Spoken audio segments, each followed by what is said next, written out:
Jerome, maaari mo nang basahin yung inyong statement. Good afternoon po, Madam Chair. Hello. Ako po si alias Jerome. Nanumpa po sa batas na malayang nagsasabing nagsasalaysay sa buong katotohanan at sumunod.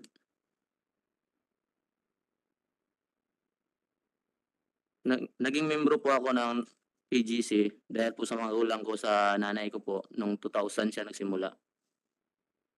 Yung 2000. Tapos po ako po ay nakasama sa KGC dahil sabi ng nanay ko magsamba daw sa KGC. Nung nagsimula po ako bilang po isang children's, yung bata pa lang po ako, 12 years old pa lang po ako, doon po sa amin, pinabibinta na po na ako ng putumaya, pastillas, at saka doon sa mall, cheese stick, sa mga mall, sa lahat na pinapaaral po nila ako ng elementary, kaso bawal po ako pumasok sa paaralan pag hindi pa ako naglalampaso, nagbibinta ng putumaya tuwing umaga. Then po, yung kalaunan po na naman po na nagandahan naman ako sa sistema kasi para malayo naman ako sa yung parang yung mga bisyo. Tapos po dinala po ako sa as a part-time worker doon sa Cagayan de Oro noong 2002. Then sumali po ako sa youth camp doon sa Davao International Youth Congress. Hindi pa po ako bumalik po ako dito, tapos nag-decide po ako na mag full-time worker sa KGC noong 2004. Inikayat po ako na mag full-time ng The Kingdom of Jesus Christ dahil mahilig po ako sa musika, sa sports. Sinabihan ako na ma-develop ko daw ang kakayanan ko sa pag full-time worker. At meron din nagsabi sa akin na tinatawag naming youth leader o youth coordinator na huwag ka nang bumalik sa inyo. Tapos huwag ka nang mag-aral kasi pag mag-graduate ka, ganun din. Bibitbitin mo rin, plastic rin. Yun ang sinabi sa amin.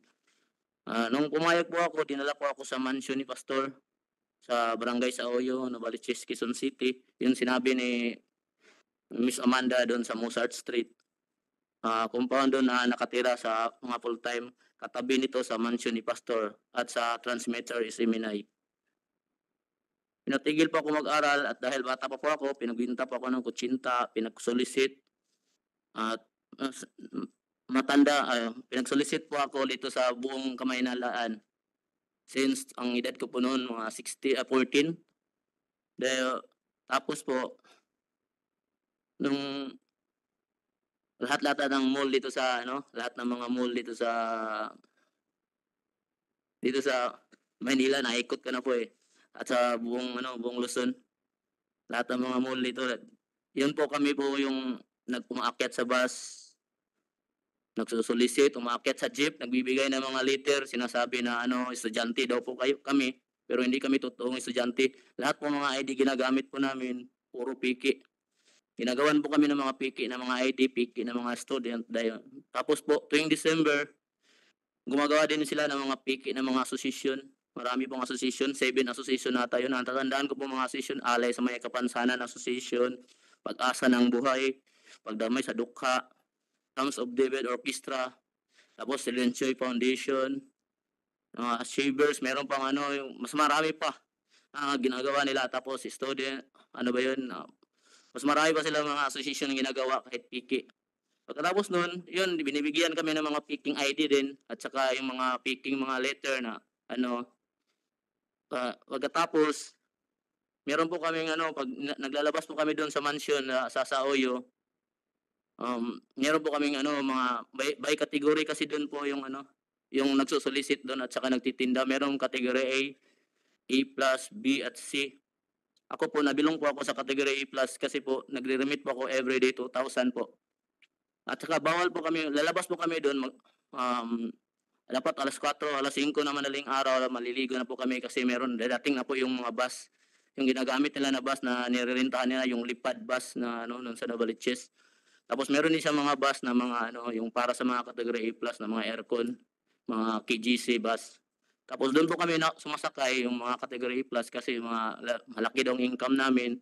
Tapos yung masaklap do'n, meron kasi kaming kung category C at saka D ka, yung income mo lang 500 pababa, do'n ka matutulog sa ano, walang aircon, mabaho yung paa, tapos magulo, maraming magnanakaw. Oo, kung kunwari ano ka, wala kang income, tapos umuuwi ka ng umaga, pagka umagahan 'yan, hindi ka na papalabasin tapos sabihin do'n ka na sa ano, kusina or do'n sa labandera maglaba ka. Papalabahin ka ng mga 1,000 na pantalon, pabaras sa'yo 'yan kapag wala kang kita. Pagkatapos no'n, um, lumaki na ako nung mga 2009, um, na ano daw ako, na nilipat ako ng ministry. Yung pagtitinda kasi by ministry kasi 'yan, na nabilong po ako sa logistic department no'n nung time nag-full-time ako nung 2004. Pagkatapos nun nalipat ako ng ministry, nilipat po ako sa ano, yung pagdi-distribute ng ano, ng Coca-Cola, yung mga soft drinks. Kasi nagnegosyo siya ng ano nun sa Sauyo, yung mga soft drinks. Pagkatapos nun daw na na hindi ko akalain na magkasala daw ako kasi hindi pa naman ako nakaranas na mag-girlfriend dati nun, eh. Kaya naka-girlfriend po ako. Um, Nagkanobya po ako ng anak anak sa isa naming suki. Na wala naman kaming ginawa tapos niyaya ko lang siya manood ng sine. Pagkatapos nun, sinabi ko lang sa kasamahan ko tapos ni-report na ako, kasalanan daw. Eh, nung December 29 natawag na kami ng meeting sa isang hook-up, ang tawag ni pastor yung hook-up yung through calling siya tapos yung nasa Amerika ata si Kibuloy nun, hin-hook up niya kami. Marami kami nung may sala, iba-ibang klaseng sala, nanonood ng sine, sintahan, tapos ano na, naglalaro lang ng Dota. 'Yun ang mga kasalanan namin. Um, Kasi nando'n siya sa Amerika, lahat kami ng full-time nasa loob ng compound Kingdom of Jesus Christ, nando'n lahat kami na may sala. Sinabitan sinabitan ng mahabang papel sa liig, doon nagkasulat ang lahat ng mga kasalanan at 'yun kasalanan ng iba pang lalaro na pag-DOTA, pambababae, panonood ng sine. Pinatayo kami sa harapan. Bawal kasi sa aming mga full-time na maglaro ng computer, tumanggap ng tip, manonood ng sine, makihalubilo sa mga hindi namin kapwa miyembro ng Kingdom of Jesus Christ. Dapat kasi buong pagkatao namin ialay namin kay pastor. So once na mag full-time ka, mag-fill up ka, bawal ka na po tumawag sa mga pamilya niyo. Lalo-lalo na pag yung pamilya mo hindi member, hindi full-time worker, bawal ka talaga tumawag niyan. Dapat lahat ng buong pagkatao mo ialay mo sa kanya. Kung kung magtitinda ka dapat remit all. Pag after niyan, pag remit all, dapat wala kahit piso, bawal ka magtira ng pera doon sa kahit cabinet mo. Inaano nila yan, ini-inspect nila yan kung meron kang pirang tinatago. Gano'n sila kalupit. Nakakabit yung sound system, ang tawag ni Pastor Kibuloy, kaya rinig lahat ng nandun sa sinabi niya sa amin, na sinabi niya sa amin kami, mga yawa, mga satanas, mga serpent seed daw kami.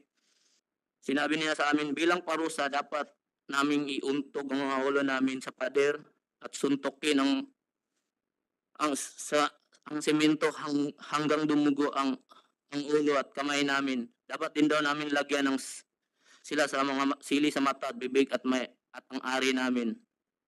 Doon ko naisip na kumala sa Kingdom of Jesus Christ kasi pinatawag na kami, nagpaalam kami sa isa kung kasama pero hindi kami pinalabas sa compound sa task force.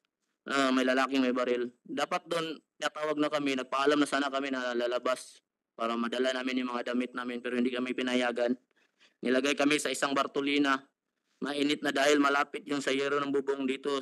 Nagsasampay ng damit ang mga labandera dahil madaling matuyo yung damit doon kasi walang ilaw at walang electric fan. Masyadong mainit.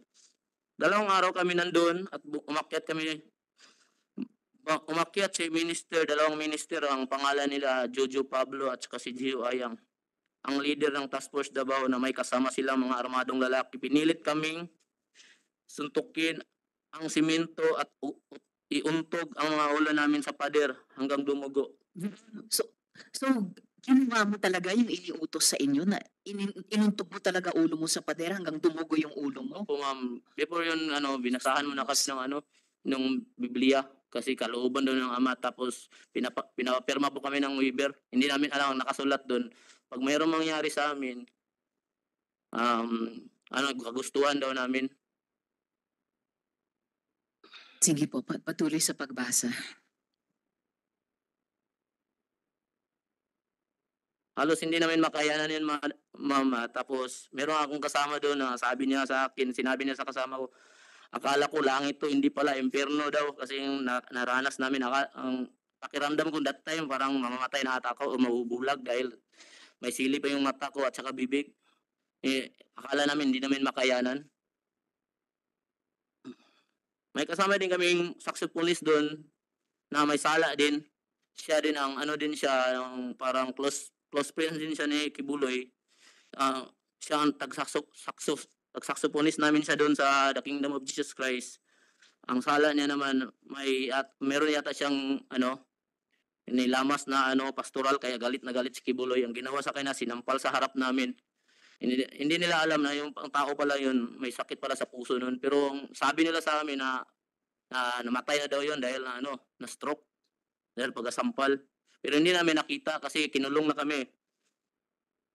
Pinahinga lang kami sa isang linggo bago kami nilipat kami noong December 2009 sa isang abandonadong building ng Guadalupe, Makati City. Yung tinatawag nilang Isimenay office ngayon. Doon kami dinala.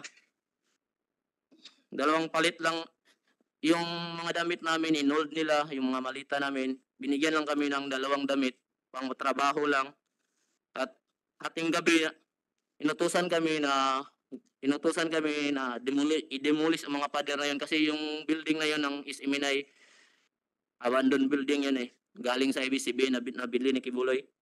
Yung ginawa namin doon magtrabaho, kaso nagtatrabaho kami walang permit, kaya magtatrabaho kami noon madaling araw. Dinidemolish namin yung bawat kwarto doon, 11th floor hanggang sa baba. Yun ang ginagawa namin. Tapos mayroon kaming doon, mayroong dalawang gwardiya na mayroong mga baril, kaya hindi kami basta-basta makatakas. Dahil sa madaming aksidente na naisipan na namin kasama ko nang tumakas, gumawa kami ng basketball ring sa ground floor at linaro namin yung mga gwardiya dahil mahilig sila sa basketball hanggang mapagod sila. Kaya noong gabi na yun, mahimbing ang tulog doon. Kaya doon kami naka-tsansa na tumakas. Kahit wala kami mga damit, tumakas kami. Katapos noon, nag-taxi kami, papunta kami sa Lunita. Wala naman kaming dalang damit, wala kaming pera. Ang ginawa na lang namin, doon kami sa Lunita, kaumagahan. Tapos hinahanap namin yung kasamahan din namin matagal lang lumabas na nagbo-boarding house. Nagbo-boarding house doon sa Sampaloc. Kaya nakitira muna kami. Hindi namin alam kung makakasurvive kami kasi wala naman kaming pinag-aralan Hindi kami nakapagtapos ng high school kasi sabi nga pag-aralin kami pero hindi kami nakapagtapos.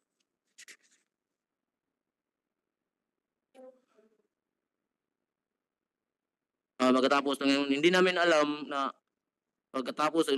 kung anong gagawin namin, Madam Chair, na kung ano nang gagawin sa buhay namin. Hindi kami makapagtrabaho ng maayos. Kaya naisipan namin na yung ginagawa namin sa loob dati sa KGC na magtitinda, ginawa na lang namin din magtitinda para mabuhay lang, makapag-survive sa buhay.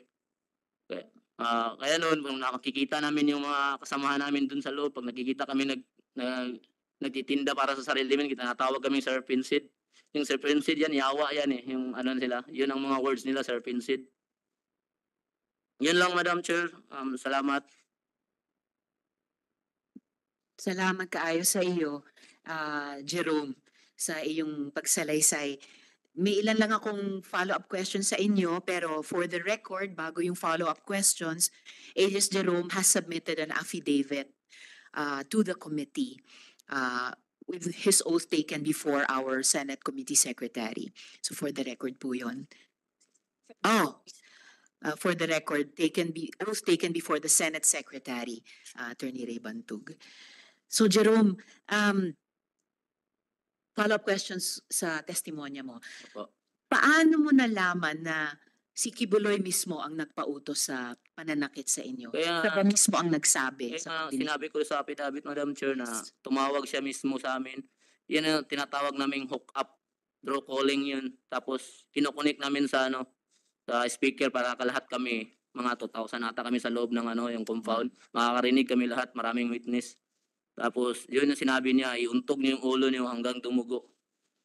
Yun ang akala nga namin hindi yun mangyayari kasi pinapahinga lang kami dun sa kwarto na tinatawag namin Bartolina, eh. Kasi kadalasan kasi 'pag may mga kasalanang ganyan, mga minor kasalanan lang kasi yan dun sa loob, eh. Nanliligaw, nagdodota. Kadalasang punishment nila yan, pinapalo sa puwet or hindi kaya pina-fasting. Hindi pinapakain, gabi lang tapos tubig at saka lugaw lang. Akala namin yun lang yung punishment namin. Hindi namin akalain na yun pala nga gagawin sa'min, para kaming pumasok sa isang, fraternity na to-torturin ka pala. So torture, parang hazing pala. Parang gano'n palang gagawin sa'min. At 2,000 kayo na nakarinig yon Marami. dun sa hookup nung siya ay nasa US. Opo. Okay.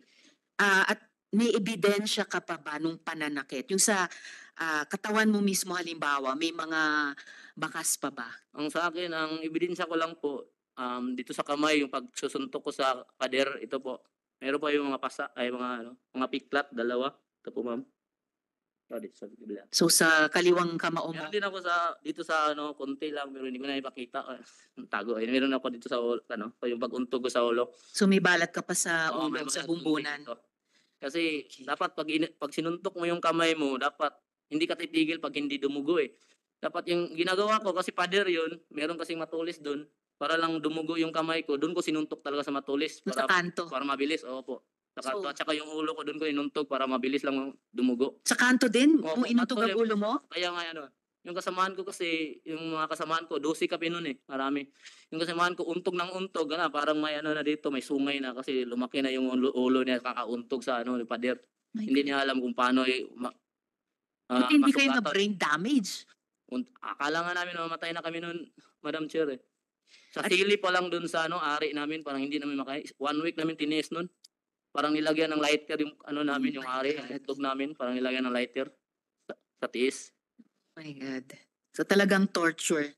Talagang parang hazing. And yung 2 sugat sa kaliwang kamao mo ay dahil sinuntok mo rin siya dun sa kanto hanggang dumugo talaga Oo, siya. dumugo. Hindi ko kasi pinapatigil ng 2 taong na yun, si Jojo Pablo at saka Gio Ayang, pag hindi dumugo.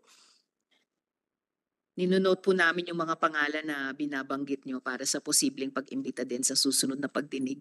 At yung 12 na kasama mo nung na-torture, sino-sino po sila? Mga kasamahan ko rin po, pero hindi ko dapat mabanggit yung pangalan, eh. Tama. Kilala ko naman yung mga pangalan, pero Oh. baka sila natakot kasi sila. Takot din naman ako nung nangyari nun, kaya nanahimik na lang po ako.